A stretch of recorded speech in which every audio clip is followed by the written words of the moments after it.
la deuxième partie d'INSEM qui va être consacrée à la pratique de la chasse. Alors, vous connaissez tous le sketch sur la différence entre le bon chasseur et le mauvais chasseur, sauf qu'aujourd'hui, on n'a pas du tout envie de rire. Ancrées dans la culture insulaire, les dérives sont de plus en plus nombreuses. Braconnage, sanglier jeté à la poubelle ou mise en scène macabre. Quelle différence entre le chasseur et le chassard?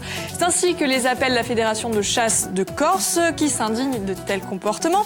Une petite mise au point s'impose sur l'éthique du vrai chasseur. Si vous avez envie de réagir, de poser une question, soit vous nous appelez au numéro de téléphone qui s'affiche, soit vous nous écrivez sur Facebook. Florian, il y a quelques réactions. On veille et il y a beaucoup de réactions. On va en parler au cours de l'émission, bien sûr. Alors pour répondre, notre invité, Paul Ettori, qui est le président de la Fédération de chasse de Corse du Sud. Si tout le monde est prêt, on y va pour la thématique la chasse en Corse, une pratique sociétale à la dérive.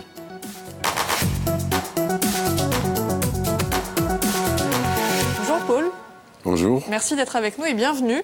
C'est moi qui vous remercie. Alors vaste programme, hein. Oui, tout à fait. C'est une question qui fait énormément réagir sur les réseaux.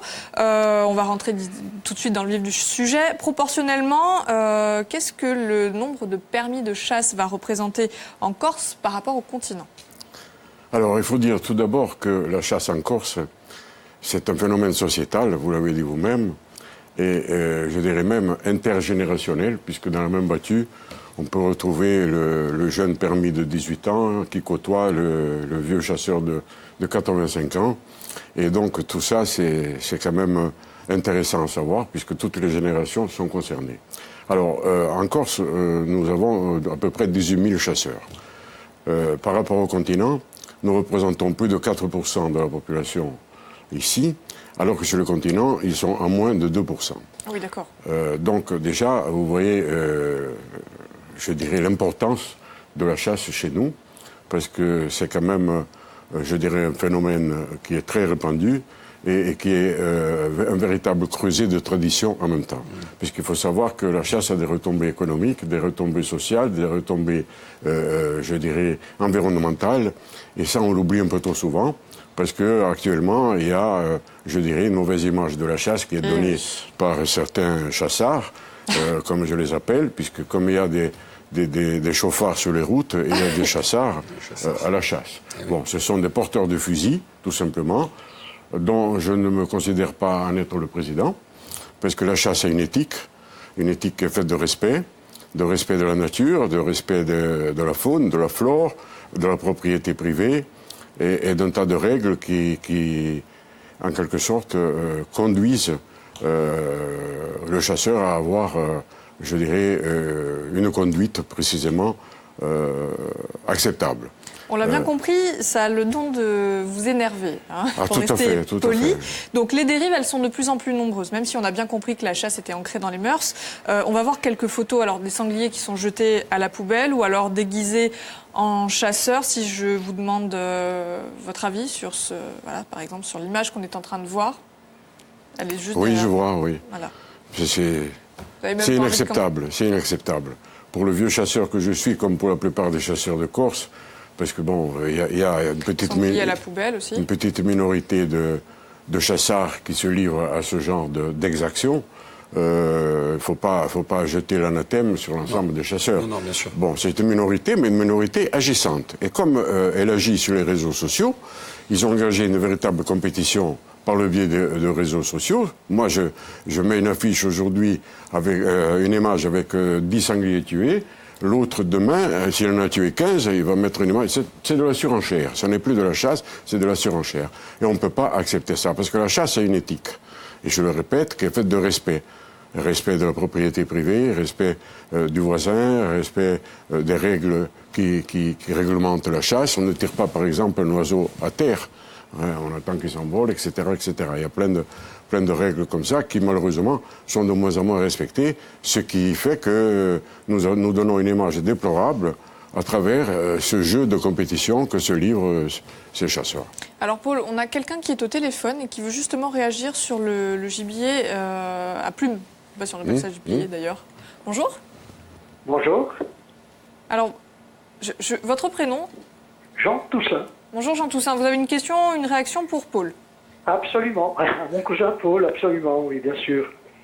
Voilà, je sais que la fédération subit une pression de pseudo-chasseurs qui voudraient allonger la période de chasse aux migrateurs, en l'occurrence aux grives. Il faut savoir quand même qu'à cause principalement du changement climatique, les merles illustrales, les noirs à bec jaune, sont déjà accouplés. Or, le soir, à la tombée de la nuit, ils se font massacrer, c'est-à-dire que dans quelques années, ils vont disparaître totalement du paysage. La réaction doit venir évidemment des chasseurs. Je sais que ce n'est pas facile pour la fédération. Voilà, que comptez-vous faire pour ce drame? Merci. Alors, je répondrai tout d'abord que le merle noir niche en Corse à partir de la deuxième quinzaine du mois de mars, contrairement à ce que vient d'être dit.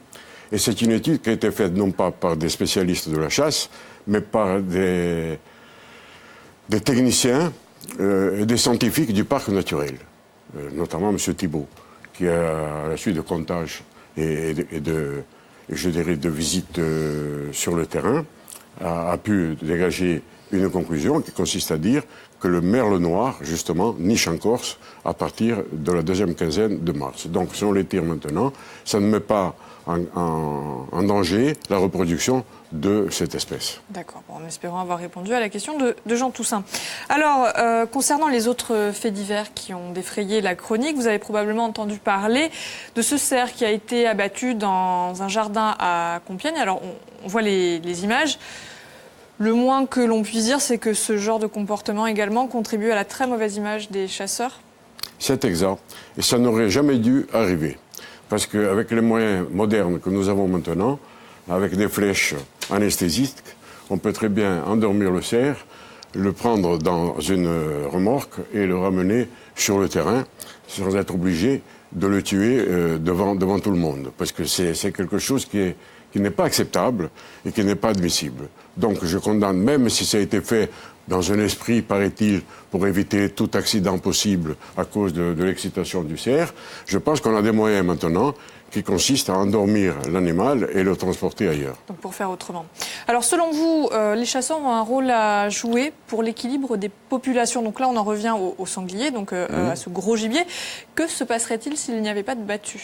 Ben, tout simplement, il n'y aurait plus de culture, ou très peu, parce qu'il faut savoir que le sanglier s'attaque à toutes les cultures. Il a déserté un petit peu la moyenne montagne par rapport à l'alimentation qu'il ne trouve plus, et se rabat sur les zones côtières où se trouvent les cultures appétantes qui sont exploitées par justement les agriculteurs. Donc s'il n'y avait pas une régulation de sangliers, eh bien, déjà, il faut voir le nombre de dossiers de dégâts que nous payons, nous, fédération, puisqu'on nous a attribué cette gentillesse, la responsabilité de payer les dégâts. Pourquoi, alors que le sanglier est classé res nullus, c'est-à-dire n'appartient à personne, ce sont les chasseurs qui sont obligés de payer les dégâts qu'ils commettent. Bon, c'est quelque chose que nous devons à un ancien ministre anti-chasse que nous avons connu autour des années 2000, qui a voulu nous sanctionner, et en pensant que si on nous donnait la charge des dégâts de sanglier, certaines fédérations seraient déficitaires et fermeraient leurs portes. Et comme c'est le seul rempart pour les chasseurs, la fédération, eh bien, la chasse, petit à petit, aurait été grignotée de cette manière. Donc, c'est vrai que l'histoire des dégâts de sanglier, c'est une histoire, ça fait partie. Les fédérations ont deux missions de service public. Première mission, c'est l'examen du permis de chasser. Et deuxième mission, c'est la gestion des dégâts de sanglier.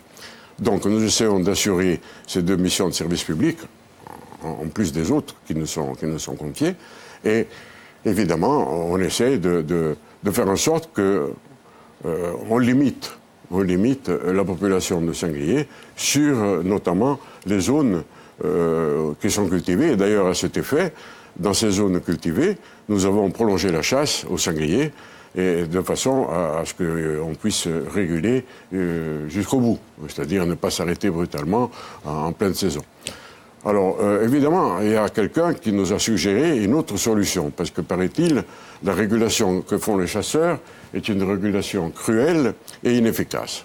Alors, c'est une animaliste qui a dit sur... Animaliste. Oui, animaliste, parce que ça existe maintenant, même en Corse, il y a un mouvement animaliste, comme si les animaux, c'était l'apanage de ce mouvement.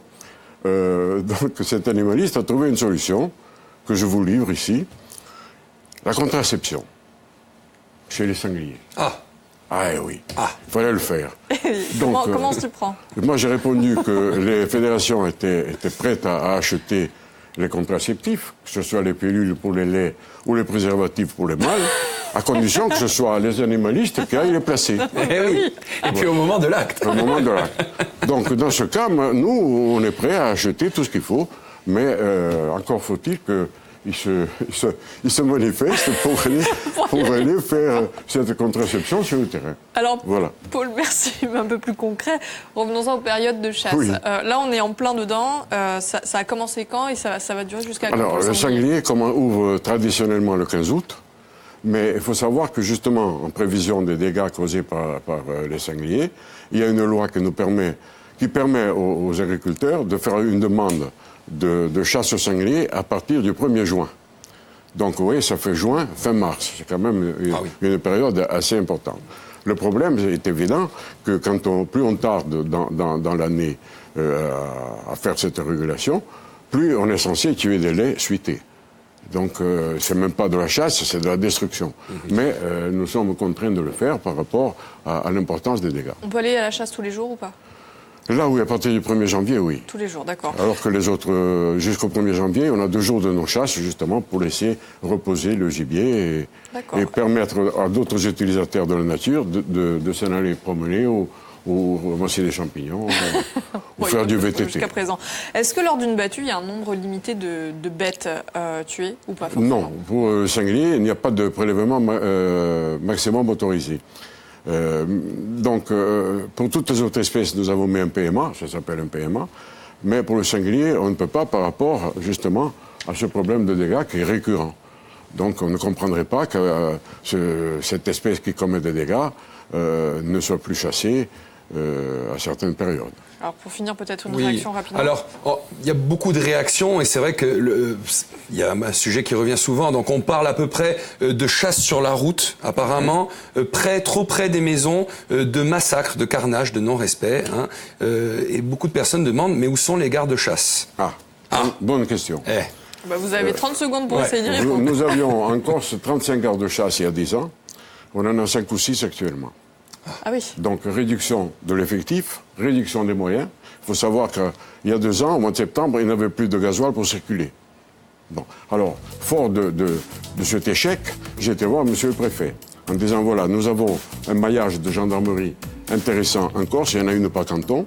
Pourquoi ne pas impliquer les gendarmes pour donner un coup de main, justement, à la police de la chasse? Ils ont répondu? Bon, alors certaines gendarmeries nous ont répondu. On a déjà eu une réunion à Moléfation, une réunion certaine, qui sont prêtes à intervenir. Mais affaire à suivre. Affaire à suivre. Très bien. Mais en tout cas, merci beaucoup, Paul, d'être venu nous rappeler ce qu'était vraiment l'éthique du chasseur. Demain, on va vous parler d'autre chose. On va essayer de relever un peu la bonne humeur ambiante. Il paraît qu'un employé heureux sera beaucoup plus productif dans l'entreprise. Alors, pour en parler, on a donné rendez-vous à Patricia Versigne. Elle est sophrologue. On verra ça demain. Détendez-vous cet après-midi. C'est ça, on va se d'être détendre. productif demain. Mais oui. À demain, ciao.